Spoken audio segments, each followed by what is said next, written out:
Donnie Vie, and I'm the guest today on Musicians on the Record. Welcome. 1, 2, 3, 4.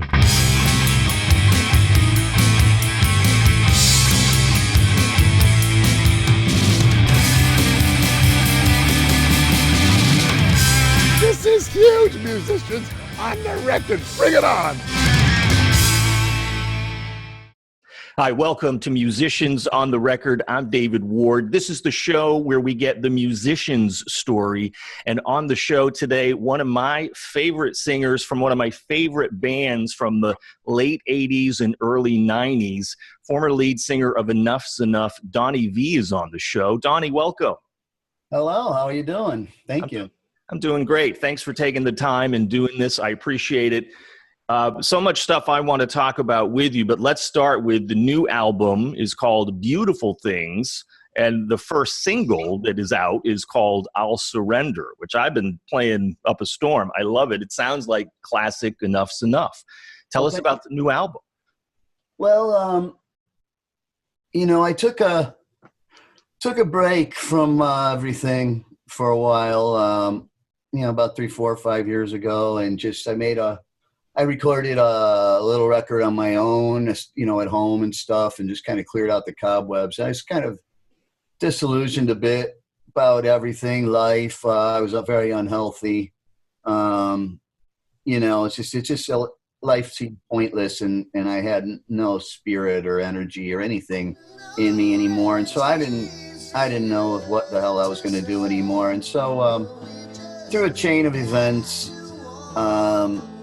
a lot of things took place in the last few years that have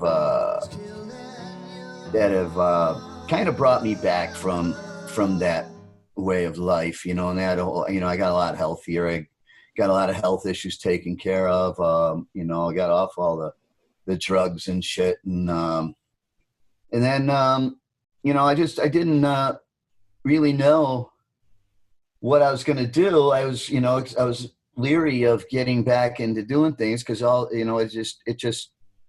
it seems pointless, and it just led me to a point of where life was so dark, and and I was apprehensive because I was starting to feel better, and things were getting back together with family and friends and things like that, and I was curious if I even still had. Because I hadn't written anything for maybe 3 years or so. I mean, nothing, not an idea or anything, because I just kind of put that all out of my mind and blocked that out of my mind, And then, as things started rounding out, and I just started, feeling like, well, I can't not do this because this is what I do. I mean, what are my alternatives? And I'm certainly didn't like many of those, it's, I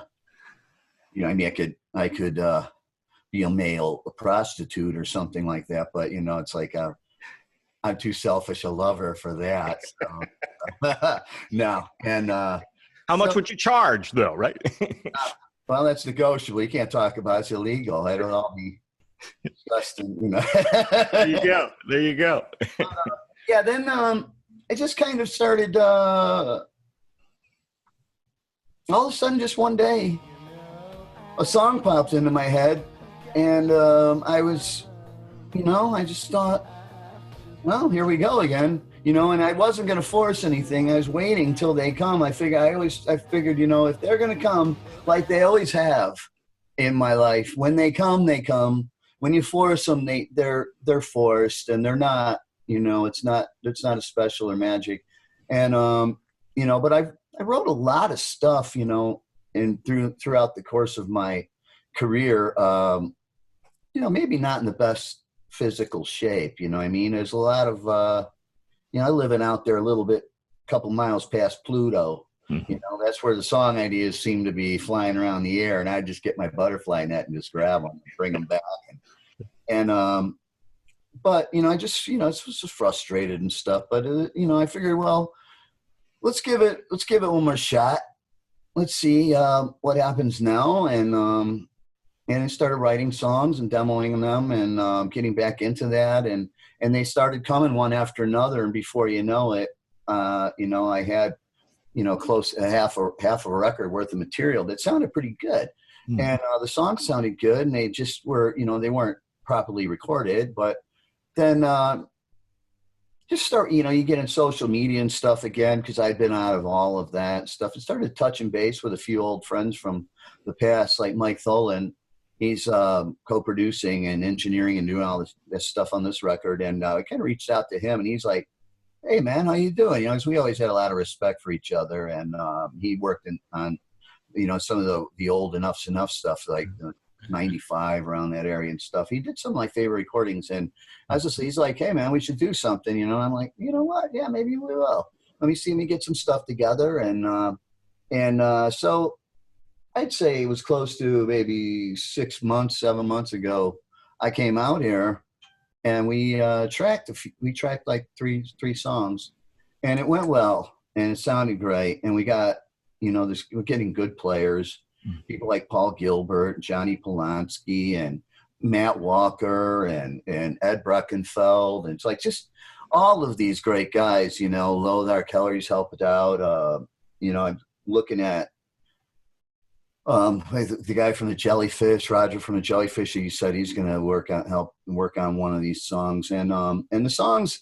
And then, you know, once we kind of made up our minds that, yeah, we need to make a record, but we're going to need money, because it's not free.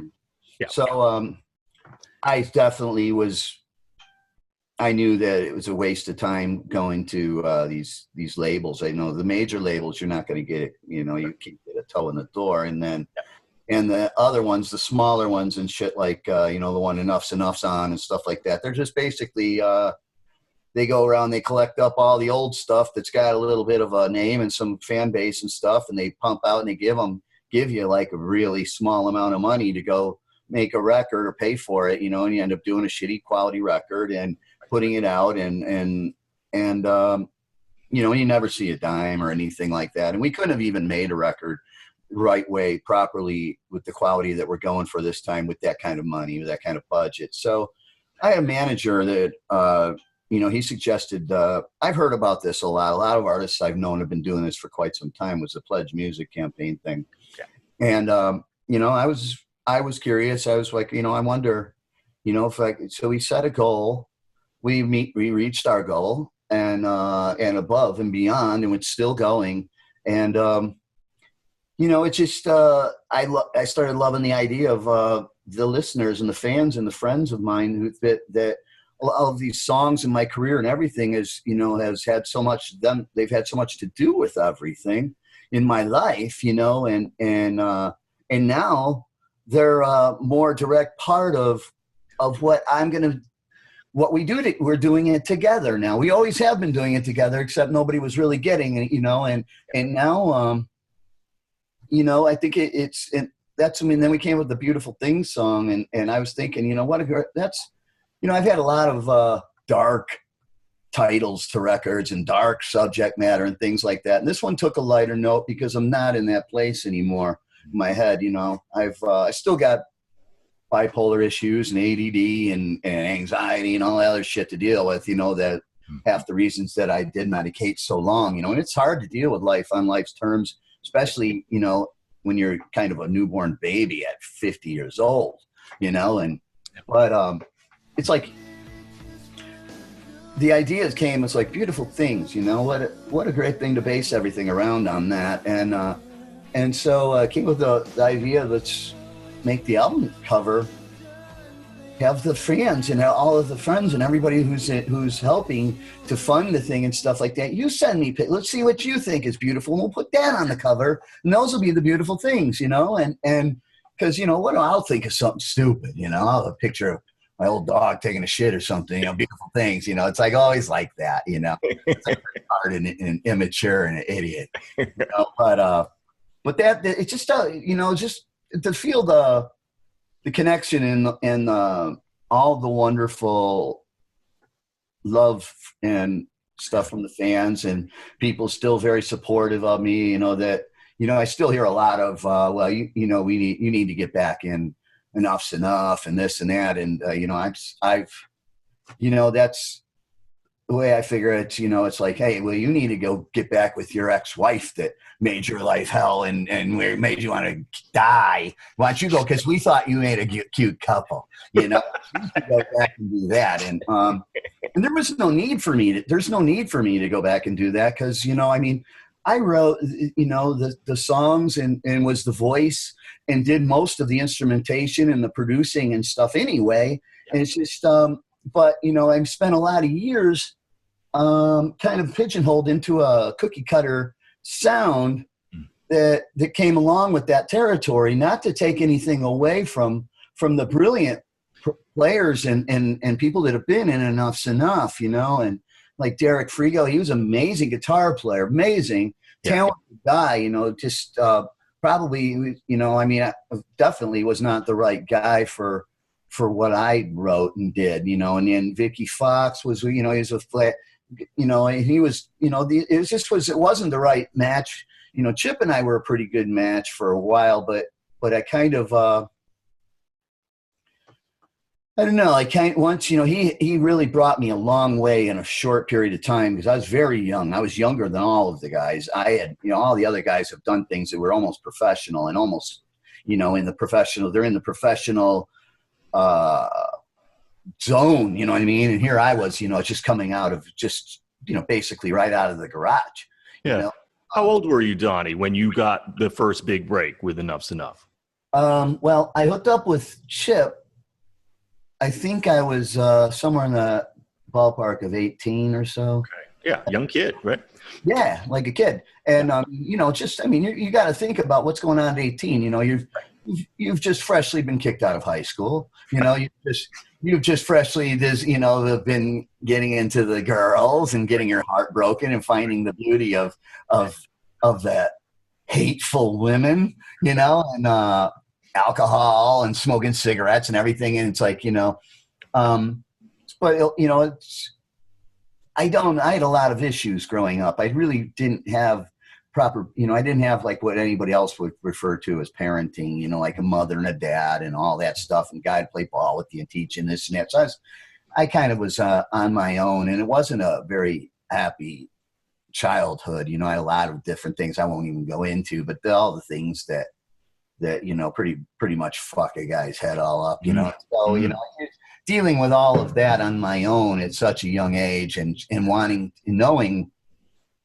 full well what, since I was very small, you know, I got bit by the bug. It's like, this sounds and looks really good to me. And I think I have a knack for this singing thing, this, you know, and I heard the Beatles and this and that. I'm looking at the rock stars and stuff. And, you know, of course, you know, you look and see all of the not so great things that they do too, but looked so great at the time because nobody knew all that stuff. So I was real good at all that, you know, but you know, it's just, you know, that self-medicating stuff. And I hooked up with Chip and it's like, I really barely could tune a guitar, you know. I mean, I could play, I was playing and writing stuff, but really amateur level shit, you know, except for my songwriting was starting to get better.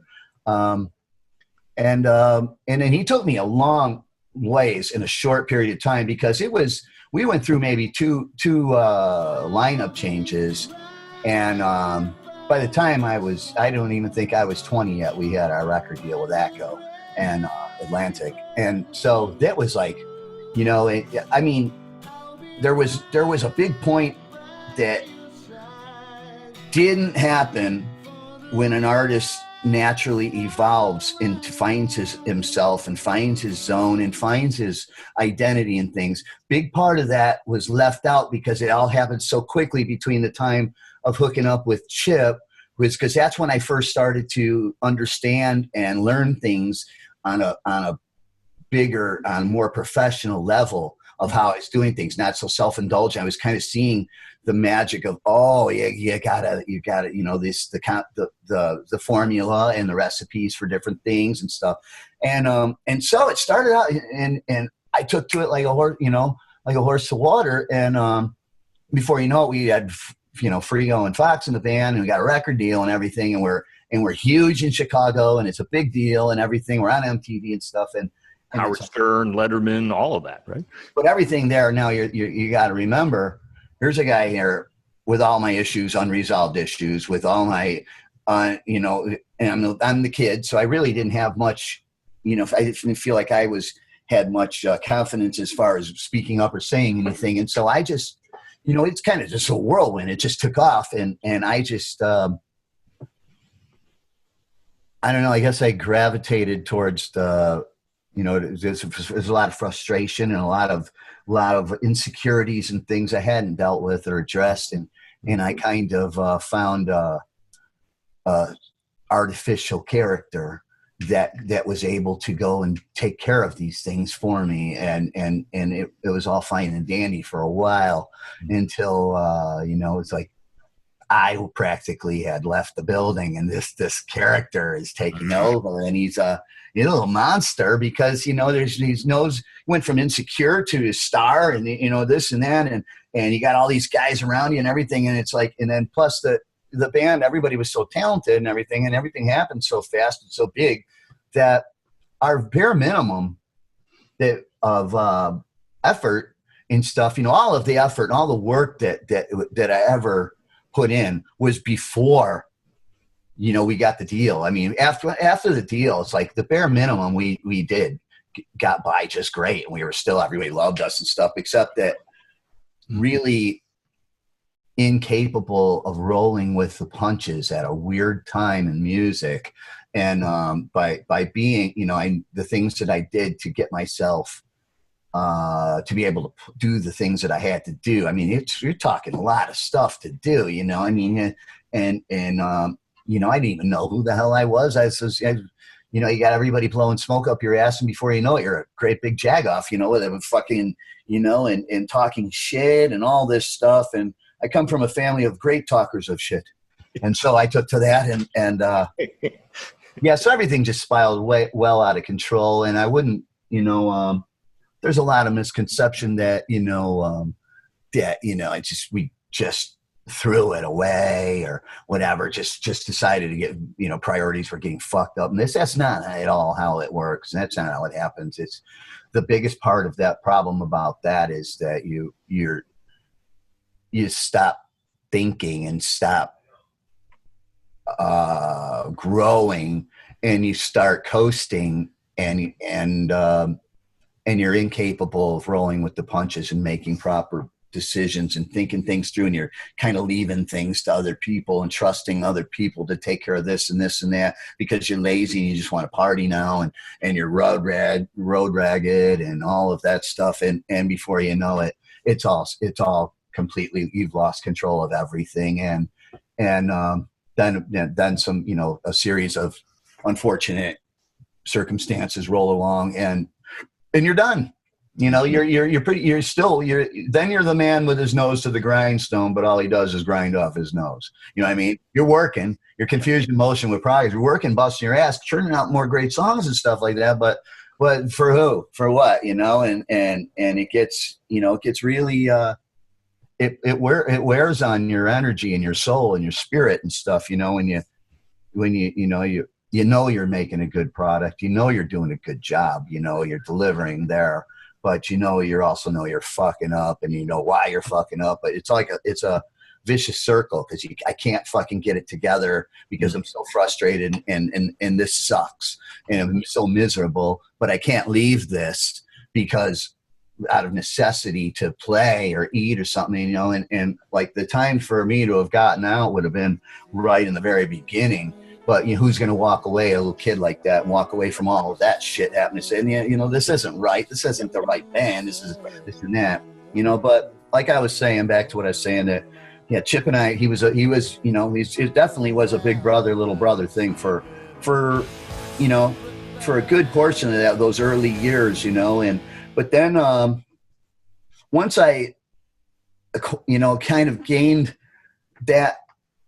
those skills and things like that, I kind of I don't know, I hate to say the word, outgrew the partners, the relationship, the working relationship, but it kind of did, and I was down a different road. It was you know, I mean, we didn't travel in the same circles anymore. He does his thing. He's all about schmooze and this and that business and politician like Donald Trump.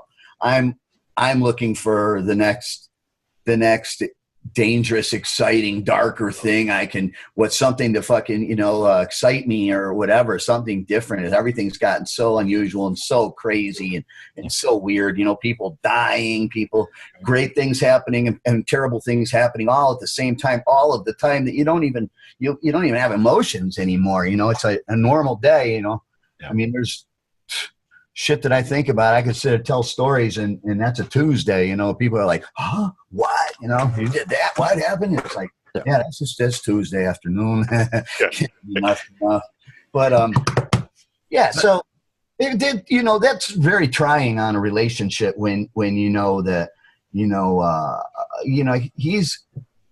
Chip is very, very driving, and he's got a force to him. He's a fantastic bass player. He's he's got a good melodic sense and stuff like that. And he does a certain thing, and I can't just do the same thing.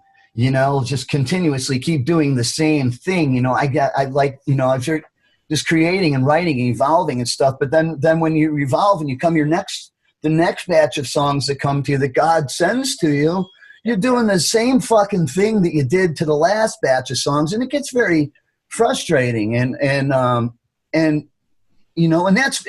that point, that's all I'm getting out of this business or this career anymore. It's just my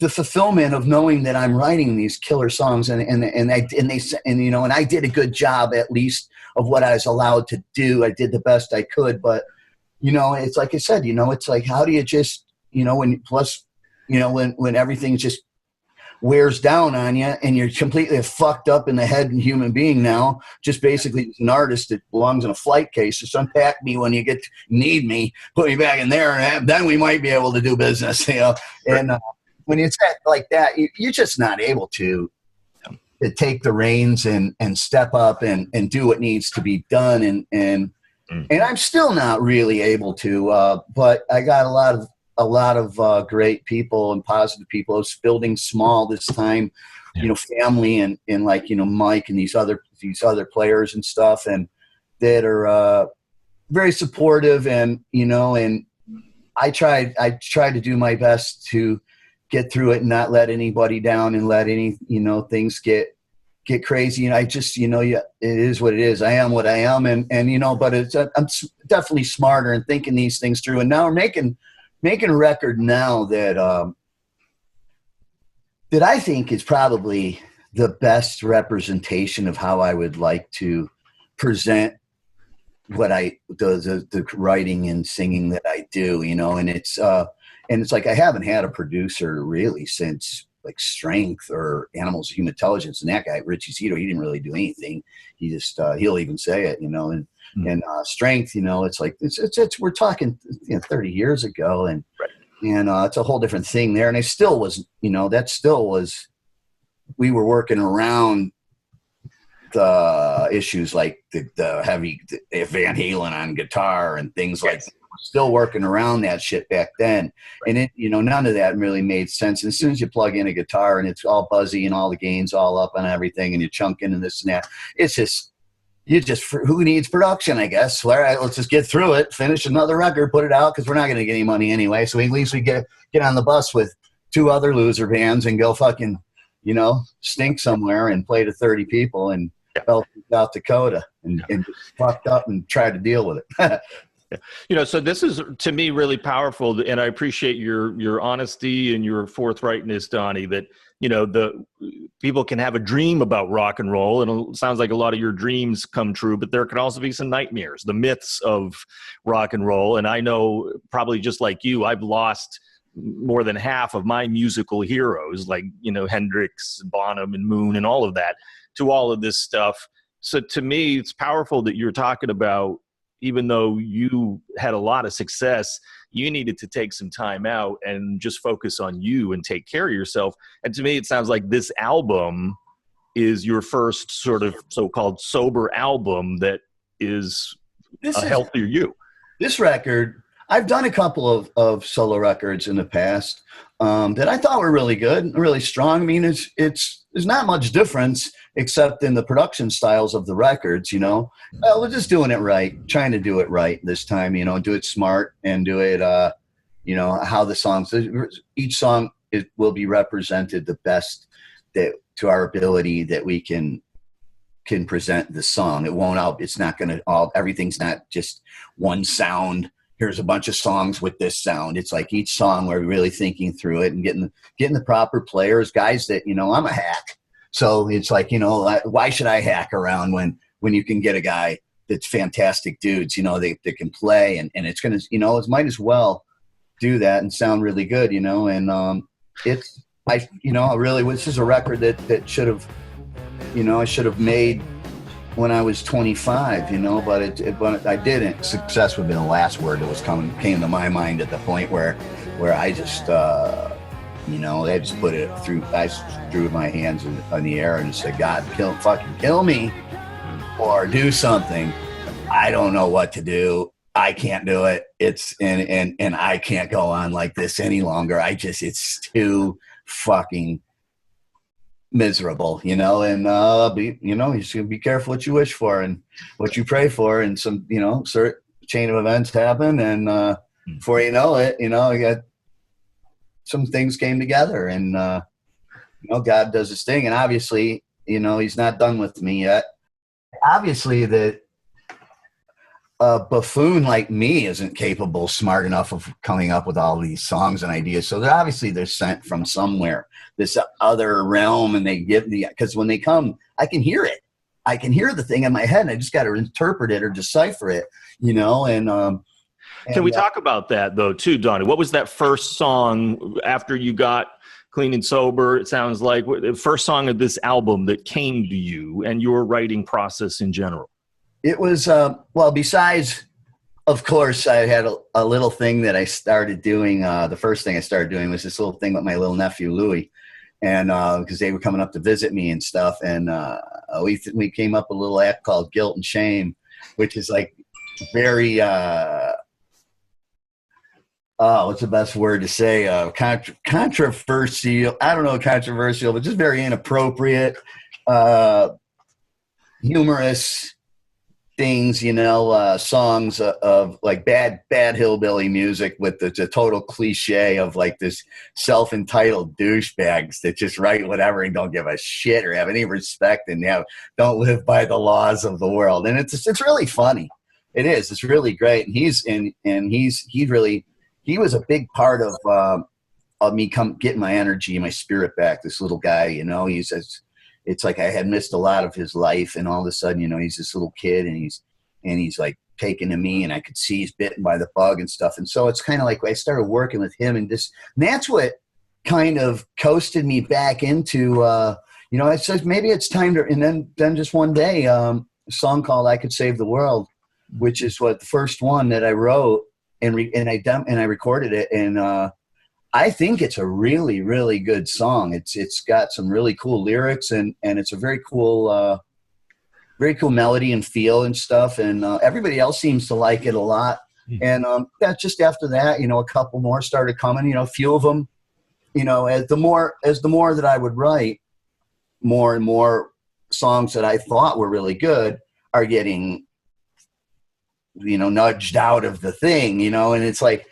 And that's just the way it is, you know, and we got to a point where I had to stop writing because it's just like they're getting better and better.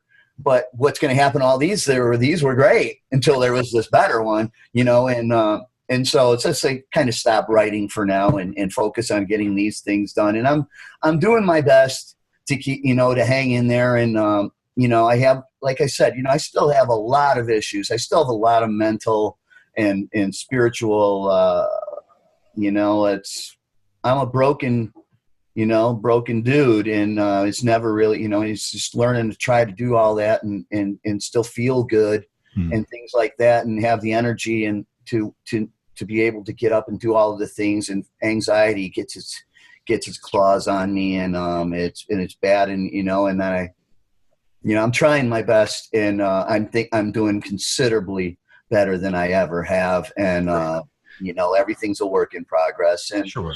and, but I get a lot of things, you know, a lot clearer now. And it's crazy is things are full circle. All of a sudden, you know, we had one song that was really Enuff Z'nuffy sounding, was really, I mean, of course, everything that I'll do, what you could say is Enuff Z'nuff sounding because it's you know, the same guy, but yeah, it was really Enuff Z'nuffy sounding. And Mike Thull, and he's like producer, and he was just like, you know, we started talking about the song, and then I guess Enuff Z'nuff just started, they're releasing a new record. They put out a song. We were talking about the song. We're like, well, this song, you know, it has a little bit of the subject matter, but well, we should get Enuff Z'nuff guys on this one, and because this was a song the way it needs to be. Like I said, we're presenting, each song has its own life, and it will be presented as its own little living thing, you know. And this one definitely was rolling step back in time, and so I said, well, let me. How about we just get the Enuff Z'nuff guys? Let's get all the good ones who aren't in the band anymore. Yeah, so who did you get, and what song are we talking about on that one, Donnie? Johnny Monaco, he's also helping and doing some guitars and stuff on my new record. And I've always, you know, there's a little rivalry has always been between John and me, but that's all been basically, you know, for obvious reasons. You know, he thinks I'm a buffoon, and I think he's mean. but he's mean and little. No, but you know, he wants my job. So no, but I've always had nothing but respect for his talents and everything like that. And the guy just cracks me up. I mean, none of that stuff bothers me. I've had way better men than him talk shit about me. You know, it's like, that don't bother me. But so we called him, and he's like, yeah, absolutely, you know, sure. And you know, and they're thinking, well, I mean, there's only a couple other options. We're sure not going to go tracking down Vic Fox for something like this, you know. That's just I think that day is done, you know, and it has been for so long of a time. I don't even consider him to be the original drummer anymore. I consider Ricky Parent, who did a majority of all of the Enuff Z'nuff stuff, and who I played and toured with Johnny we toured for what, 10 years? Wow. 10 or so years, and played every little shithole from here to there to the Rosemont Horizon with, you know, or the World Theaters and all this stuff, and you know, Joe's Hamburger Stand and all this and that shit. And we've, you know, and that's when I think of Enuff Z'nuff, I think of those guys. Ricky's no longer alive. Derek's no longer with us. But that thing had run its course too with Derek, you know, and sadly enough, I just had run into him out in L.A. right previously when he died, and we had just started working a little bit together again, because he got out of rehab, and things been in rehab like a million times. But it's just with him, it's just never going to stick, you know, because he didn't know how to live like a human being. But so me and him and Vic just did a little jam session at some club, and then went out and played something like that. And we were going to work.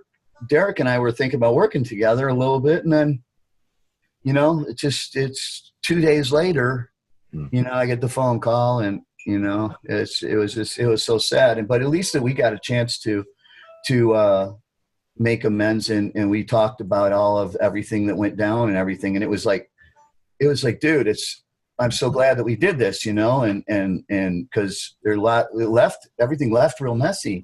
And that was really wonderful, but it was also bittersweet, because now I see him and love him and care about him again. And there he goes, you know, and I've never even really still haven't fully processed or mourned him or Ricky, because my life was in such a dark place anyway, that that's nothing darker than anything else, you know. It's like, yeah, again, both amazingly talented musicians, these guys you're talking about. So look, I never played in Enuff Z'nuff with Eric Donner. But but from everything that I've ever seen and heard and everything about him, the guy, very good drummer, very strong vocals, good, you know, he's just very, very great Enuff Z'nuff drummer. So, you know, and he's been very cool, nice to me and stuff. And so it's just like, let's get him and John. And so we threw together this song, and it's called Troublemaker. And so is the name of the band's called Troublemaker. And it's three guys that all have something in common,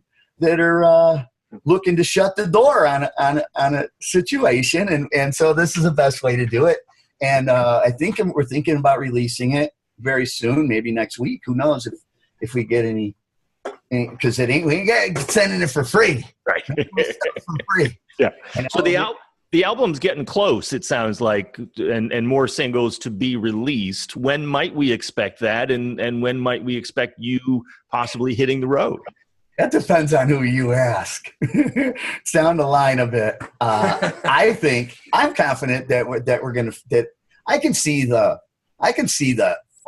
end of the light at the end of the tunnel at this point. You know, I don't, you know, this, of course, though, once I'm done and all the instruments and everything else is done, then Mike's got to sit here and take this clusterfuck and turn it into a masterpiece. And he's really put a lot of himself into this. And so, but I'll tell you, man, he spins shit into gold. So we give him gold to start with, and we're getting, I don't know, whatever the hell, gold, white gold instead of black gold. He's going to work his alchemy, and it's going to come out great. Yeah.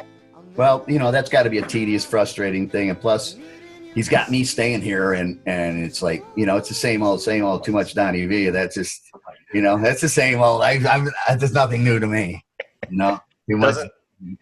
Doesn't sound like he's had Enuff Z'nuff on that. So sounds like he's all good with it, actually. So he's had Enuff Z'nuff because Chip fucked him on $75 chicken bill back in 1995. Mike said, "That's it, man. I'm done." Over. Enemy. Just pay the chicken bill, man. It'll all be good. Right? Should have paid that $75 because we'll see what happens now. Right. No, we're just having fun, and it's really fun. As a matter of fact, Johnny's going to lay the solo on Troublemaker today when we get done with this, and hopefully we'll wrap that up. And it sounds, dude, it's great. Enuff Z'nuff track. It's and at least regardless of what the actual new Enuff Z'nuff record sounds like, at least you'll get one. That's it. I had a song called "You're My Favorite Thing to Do." This was on last record, White Album or something. Yeah, White Album. I say good morning to the sun. I used to see it coming up, but now it runs. Now it means a whole new day with you has just begun.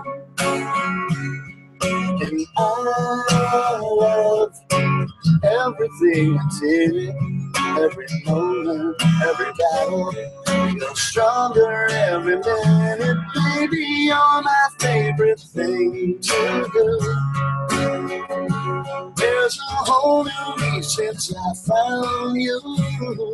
Oh, of all the things I've ever done or ever knew, you're my favorite thing to do.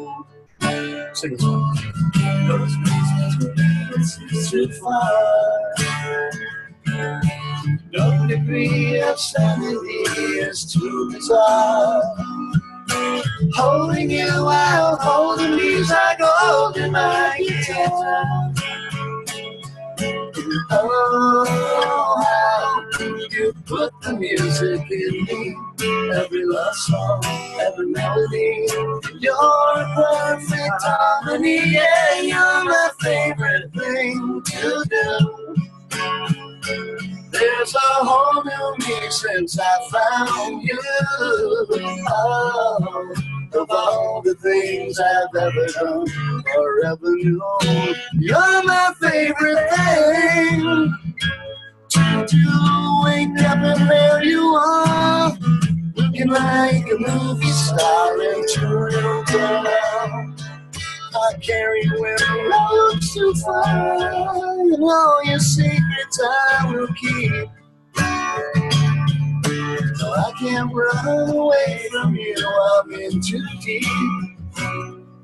Spend the days together, then I'll hold you while you sleep. Oh, girl, the only one who's ever loved me, and still loves me like I love you. And all the things you show me, baby, you're my favorite thing to do. There's a whole new me since I found you. Oh, of all the things I've ever done or ever known, you're my favorite thing to do. Baby, you're my favorite thing to do. Baby, you're my favorite thing to do. We've never done that together. That's fantastic. That is freaking amazing. Nice job, you guys. That's one of my favorite things of this show is I get a backstage seat here with folks performing. Thank you so much for doing that, Donnie. It was awesome. One of the things that I've always loved about John is when he got into the band, all of a sudden we could do, he wanted, you know, campaign for all the cool songs too. And it's like, there's not, you know, he really, you know, we just, you know, he's lead vocalist. He likes his stuff and shit like that. You know, I don't want to, you know, I'm not going to say anything about any other people. You know, it's like, it's not the same thing when I go up there and somebody is saying, you know, singing some octave goofy thing. It's crazy. It's like, it's fun. That was fun just now. It sounded nice. And that's the name of the game. It's not going through the fucking motions, you know, but creating something beautiful for the world. And that's a beautiful thing. You know? Absolutely. Yeah. Yeah, and thank you, Johnny, for that as well. And it's got to feed your soul, you guys, right? It's not about the formulaic whatever that it used to be, but you got to feel good about it and evolve as an artist. I have to feel good about it, but mainly Mike Tholen has to feel good about it. When he feels good about it, everybody's happy. That's right. Exactly. Yeah. It's a sad Donnie Vie. We bring in the maestro over. Come here, Mike. There he is. Hey, Mike. Mike Tholen. Mike, tell me about what you love about this guy and how this new record is going and what fans can expect. Because this guy has an amazing voice, an amazing musician. Well, I grew up listening to this guy. I grew up seeing him on television when I was a kid. I used to ditch school and go play guitar and watch MTV, and this guy was all over.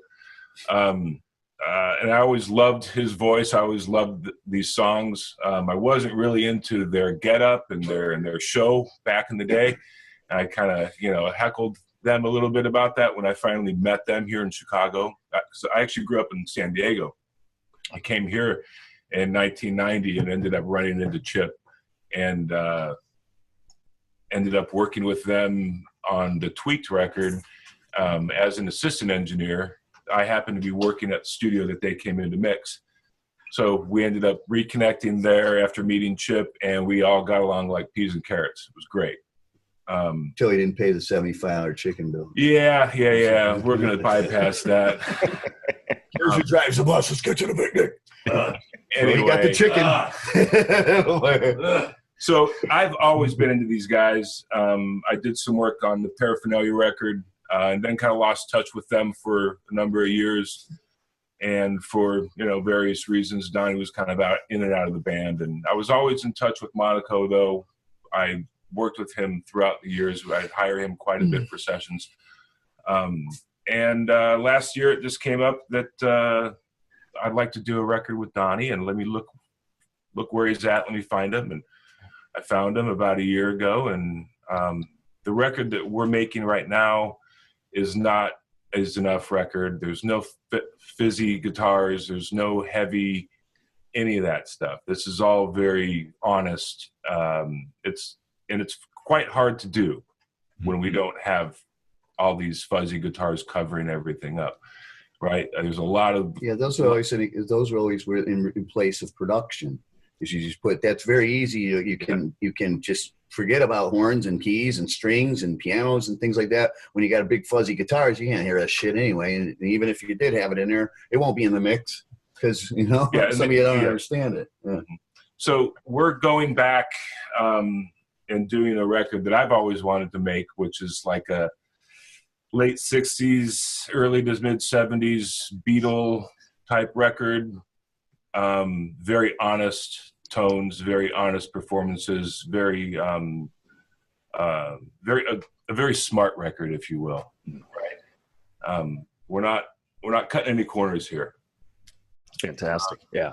Yeah, that's what fans can expect. It's going to be different than what they might be thinking that they're getting. But I think it'll be different in a way that's going to surprise them, and it'll be something more than what they're expecting. Well, if the first single, "I'll Surrender," is any indication, that got in my head, and just the melodies, the harmony, the riffs, it was fantastic, Donnie. You guys are. And that's what it's all about. And we're producing everything around the vocal and everything around the melodies. Everything else is coming up around that rather than stuffing it all on top of itself. Yeah, that song was also the first one we did. So everything has grown and matured and taken on and intensified and been more hones because there's a lot of up-tempo power pop stuff on this, but not, less of the word power and more power is in the rhythm sections and the drums. It's all heavy. We got Matt Walker and Ed Breckenfeld and stuff, and Casey McDonough playing bass. So there's a heavy rhythm section, and the guitars are heavy, can be heavy without being so distorted, and like the gains the amps get and stuff like that. Not just, some amp that's made for that sound. It's like, these are old amps. I don't think I've ever even seen one of these amps before. They're so old. But yeah, I mean, we rounded off to the, this, it was just that one song that was sticking out that was like, this doesn't fit on the record. This is Enuff Z'nuff. And so we got the Enuff Z'nuff guys and I don't think we're going to be letting anybody down with anything we got going on here.